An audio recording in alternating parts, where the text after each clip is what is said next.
DNA is a double helix made from two polymeric strands of linked nucleotides. Today I will be illustrating this using candy. These nucleotides are repeating units that go down one strand, and on the other strand they go the other direction, making these strands anti-parallel to each other. DNA nucleotides are made up of three parts: a deoxyribose sugar, a phosphate group, and a nitrogenous base. The sugar contains 5 carbons, most of which have their own significance. Carbon 1 attaches to the nitrogenous base. The substituents on carbon 2 determine if the sugar is a ribose sugar or a deoxyribose sugar. The phosphate group is attached to the 5 carbon of one nucleotide and the 3 carbon of another, linking the nucleotides and creating a phosphate sugar backbone.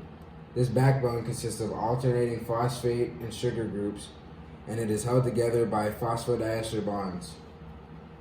The Twizzlers would represent the phosphate sugar backbone of DNA. There are 4 different types of nitrogenous bases that are placed into 2 separate groups. Purines are 2-ring structures, and pyrimidines are 1-ring structures. Purines include adenine and guanine, while pyrimidines include thymine and cytosine. In my DNA structure, I represented the purines with 2 dots and the pyrimidines with 1 dot. And I have the color code down here. Each nitrogenous base can only bind to a certain other base. Through hydrogen bonding, adenine binds with thymine and guanine binds with cytosine. Adenine and thymine only have 2 sites for hydrogen bonds to form, whereas guanine and cytosine each have 3 hydrogen bonding sites, making them compatible with each other. On my DNA model, the toothpicks represent hydrogen bonding. The phosphate sugar backbone of DNA is hydrophilic, and the bases in the center are hydrophobic. These hydrophobic interactions stabilize the double helix.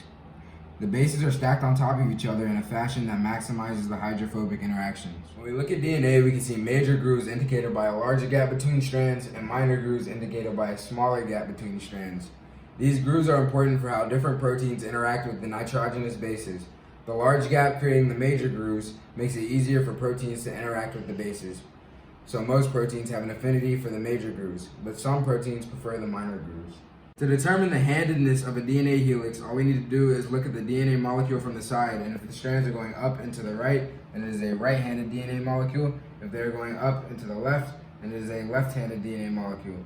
Most DNA molecules are right-handed. When DNA molecules are placed in a higher salt concentration solution, the TM of DNA will increase. The reason for this is because the salt ions will partially neutralize the negative charge of the phosphates of the DNA, making the molecule less hydrophilic and less soluble in water.